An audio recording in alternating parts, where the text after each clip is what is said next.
Nou vriende, ons is dankbaar om weer saam te kan wees so rondom die woord van die Here. Nou ons gaan vanmôre aangaan met Spreuke die 3de hoofstuk.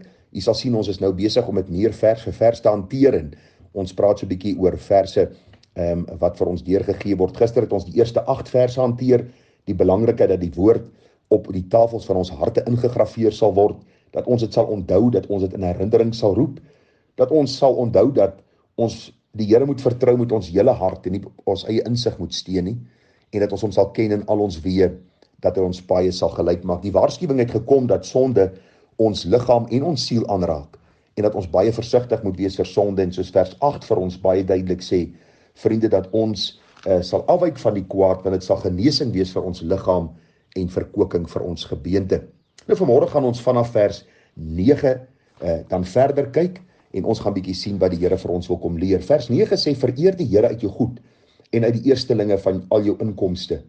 Dan sal jou skure vol word van oorvloed en jou parskype oorloop van mos. Nou baie interessant is dat die boek Spreuke dikwels gebruik maak van veralgemenings.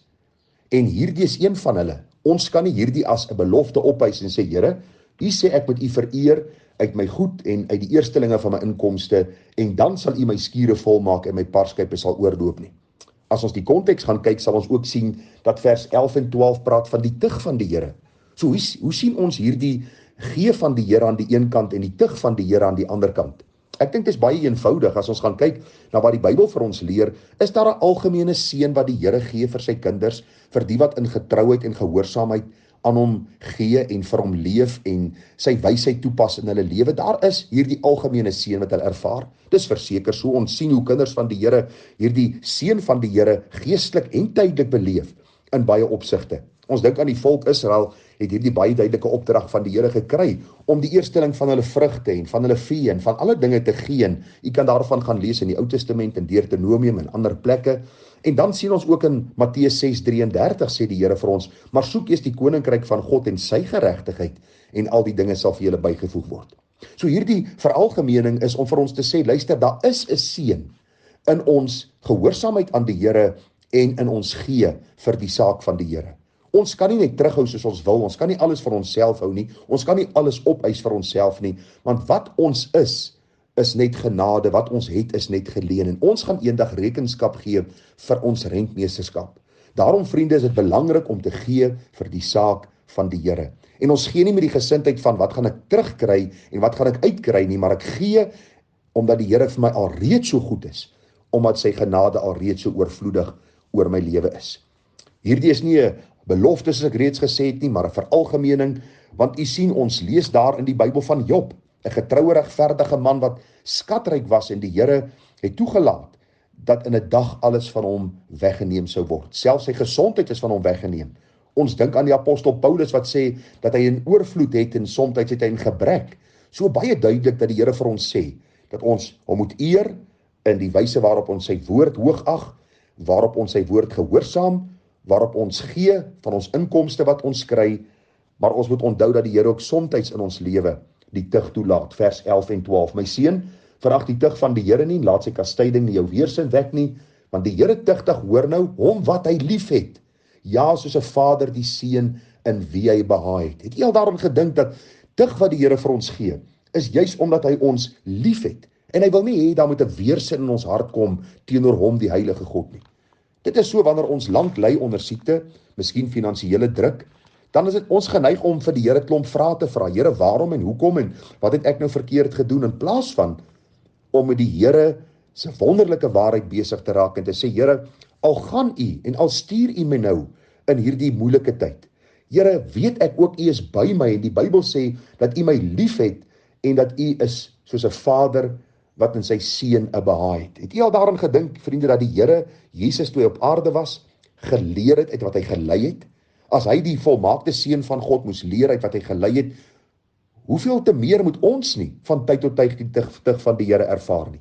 Ons almal is geneig om in ons verstand, in ons denke, in ons optrede so bietjie die pad byster te raak. Somstyds kan ons nie anders te leer as die tug van die Here wat oor ons pad kom nie. Gaan lees daar in die boek Hebreërs. Dat is my so kosbare gedeelte, as ons kyk daar in Hebreërs die 12de hoofstuk, en ek het nie tyd om alles vir u te lees nie, maar vriende, daar in Hebreërs 12, kom die Hebreërskrywer en hy gee vir ons dit so mooi deur, daar in die 12de hoofstuk vanaf die 5de vers. En hoor wat staan daar. Hy sê, my seun, ag die tugtiging van die Here nie gering nie, en beswyk nie as jy deur hom bestraf word nie, want die Here tugtig hom wat hy lief het, en hy kastei elke seun wat hy aanneem. U kan gaan lees tot daar by vers 12, dat hierdie skrywer van die boek Hebreërs presies dieselfde sê as wat Salomo sê, dat die Here soms stig in ons lewe toelaat. So, dit beteken nie omdat ons altyd gee vir die saak van die Here, alles gaan net altyd seepglad verloop nie. Soms ook toets die Here ons geloof, dat terwyl ons gee en terwyl ons gehoorsaam is aan sy woord en daar kom dinge in ons lewe, dat ons sal sien, dis ook 'n reinigingsproses wat die Here ons meer wil maak soos sy seun Jesus Christus. Baie belangrik dat ons hierdie saak sal raak sien. Nou vriende, sien ons daar in vers 13 tot en met vers 18. Die persoon wat wysheid in sy lewe toepas, hoeveel vreugde en hoeveel geluk en hoeveel blydskap hy of sy beleef. Daar staan, gelukkig is die mens wat wysheid gevind het en die mens wat verstand verkry. Want die verkryging daarvan is beter as die van silwer en die verwerwing daarvan beter as goud. Dit is kosterliker as korale en al jou klein node kan daar nie meer vergelyk word nie. In sy regterhand is lente vandaan, sy linkerhand rykdom en eer en sy wees lieflike wee en al sy paaie is vrede. Dis 'n lewensboom vir die wat dit aangryp en elkeen wat dit vashou is gelukkig. Ag, ek dink die Here het my so wonderlik begenadig in die afgelope 22 jaar sonder my opleiding, met my opleiding 27 jaar, dat ek kon sien, vriende, hoe mense wat in dwaasheid soek na die wêreldse plesiere en genot, hulle self deurboor met smarte.